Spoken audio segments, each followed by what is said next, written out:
दोस्तों, आज हम जानेंगे कि रीअलाइनमेंट सर्जरी क्या होती है और क्या इस सर्जरी के द्वारा नेचुरल नी को बचाया जा सकता है, प्रिजर्व किया जा सकता है। मैं डॉक्टर पुनीत मिश्रा हूं और मैं director and unit head orthopaedics के पद पर फोर्टिस हॉस्पिटल शालीमार बाग में कार्यरत हूं। तो दोस्तों, आज हम अपने चार्ली की मदद के द्वारा ये समझेंगे कि नी में डिफॉर्मिटी किस चीज को कहते हैं और कैसे ये डिफॉर्मिटी अगर सही समय पे करेक्ट ना करी जाए, इसका सही इलाज ना किया जाए तो कैसे ये नी को डैमेज कर सकती है। और इसको अगर सही समय पे अगर हम इसका इलाज की करेक्शन सर्जिकली करवाते हैं तो हमारा नी लाइफ टाइम के लिए नेचुरल ही रहेगा और कभी फ्यूचर में नी रिप्लेसमेंट की जरूरत नहीं पड़ेगी। तो ये है हमारा चार्ली दोस्त। और अगर हम इसको देखें तो ये है हिप, ये है नी जॉइंट, ये है एंकल जॉइंट। तो नी में डिफॉर्मिटी कॉमन तरीके से जो देखने में आती है वो है दो तरह की डिफॉर्मिटी। एक डिफॉर्मिटी है जिसमें कि हम बोलते हैं बो लेग। उसमें जैसे कि हम यहाँ देख रहे हैं, जो हमारा एंकल जॉइंट है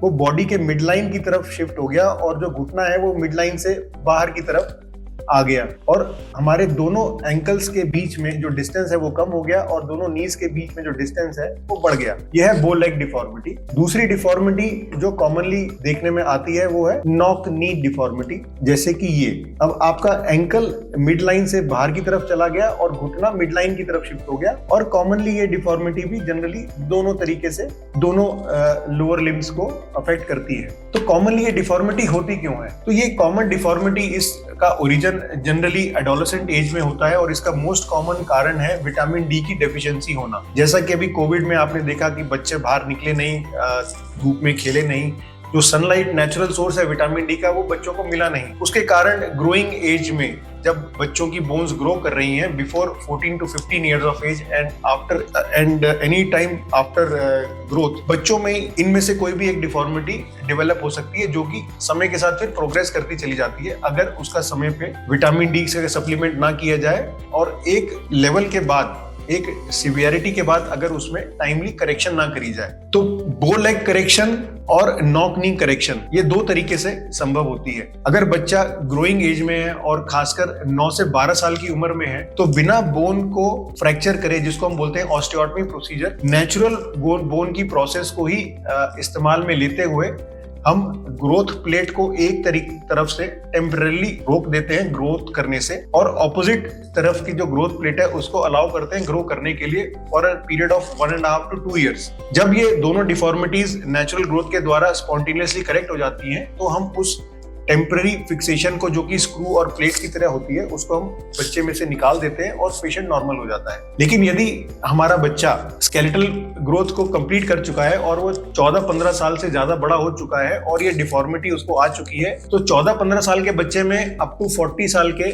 युवक या युवतियों में ट्रीटमेंट सेम हो जाता है। वो ट्रीटमेंट होता है ऑस्टियोटमी प्रोसीजर। ऑस्टियोटमी एक ऐसा प्रोसीजर है जिसमें कि हम बोन को अंडर कंट्रोल कंडीशंस एक स्ट्रेट फ्रैक्चर क्रिएट करते हैं और डिफॉर्मिटी को सिंगल स्टेज में ही, ओटी के दौरान ही हम उसको करेक्ट कर देते हैं और उसको प्लेट और स्क्रू के द्वारा फिक्स कर देते हैं। तो बो लेग करेक्शन और नॉक नी करेक्शन दोनों ही इस ऑस्टियोटमी प्रोसीजर से करे जाते हैं। वो ऑस्टियोटमी कभी हो सकता है कि हमें lower end of the femur या फीमर की जो लोअर हिस्सा है उसमें करनी पड़े, या हमें वो ऑस्टियोटमी प्रोसीजर टिबिया के अपर एंड पे करनी पड़े। तो कॉमनली बो लेग करेक्शन जो होता है वो अपर एंड ऑफ टिबिया की ऑस्टियोटमी से करेक्ट होता है और जो नॉक नी का प्रोसीजर होता है वो लोअर एंड फीमर की ऑस्टियोटमी के द्वारा करेक्ट किया जाता है। ये कॉमन होता है, लेकिन इसमें भी कुछ टेक्निकल पॉइंट्स होते हैं जिसके द्वारा हमें थोड़ा बहुत प्रोसीजर में वेरिएशन करना पड़ता है और कुछ सीवियर केसेस में हमें दोनों लेवल पे ऑस्टियोटमी प्रोसीजर एक ही साथ करना पड़ता है। बेसिक जो इंफॉर्मेशन मैं ये देना चाहता हूँ कि अगर हम ये बो लेग करेक्शंस और knock knee corrections paediatric as से लेके एडोलेसेंट एज में एक ग्रोथ मॉड्यूलेशन प्रोसीजर के द्वारा और एक स्केलेटली मैच्योर पेशेंट में 15 साल से लेके 40 साल के पेशेंट में ऑस्टियोटमी प्रोसीजर के द्वारा अगर हम इसे टाइम रहते कर लेते हैं तो हमारा फ्यूचर में नी जॉइंट हमेशा हेल्दी रहेगा। उसका कारण ये है कि ये हमारा है नी जॉइंट। अगर हमारे नी में कोई भी डिफॉर्मिटी है तो हम ये समझ सकते हैं कि अगर जैसे कि ये बो लेग प्रॉब्लम है, हमारे नी का वेट घुटने के अंदर की तरफ से ज्यादा जाएगा और घुटने की अंदर की तरफ का जो कार्टिलेज है वो ज्यादा वेट लेगा और कार्टिलेज जल्दी घिसेगा। इसी तरीके से अगर बो लेग प्रॉब्लम है तो हमारा जो बॉडी का वेट है वो घुटने की बाहर की तरफ से ज्यादा ट्रेवल करेगा, ज्यादा मात्रा में बाहर का कंपार्टमेंट लोड लेगा, और जो घुटने का बाहर का हिस्सा है, जो लैटरल कंपार्टमेंट, उसका कार्टिलेज जल्दी घिसेगा, तो वहां पे घुटना आर्थराइटिक हो जाएगा। तो जॉइंट प्रिजर्वेशन प्रोसीजर्स तब तक सक्सेसफुल रहते हैं कि जब तक कि जो कार्टिलेज है हमारे घुटने में वो बना हुआ है, वो थिन हो गया है। लेकिन अगर एक बार ये कार्टिलेज पूरा घिस घिस के खत्म हो गया, जैसे कि इस स्टेज में अगर घुटना आ गया, जिसको हम बोलते हैं आर्थराइटिक नी, जिसमें कि हड्डी से हड्डी टकरा रही है और बोन्स के बीच में गैप बिल्कुल खत्म हो गया है, तो ऐसे नीज में रीअलाइनमेंट सर्जरी फेल हो जाती है, और ऐसे नीज में केवल replacement surgery, knee replacement surgery ही लॉन्ग टर्म अच्छा रिजल्ट दे पाती है। तो रीअलाइनमेंट सर्जरी आपके नी को नेचुरल बना सकती है।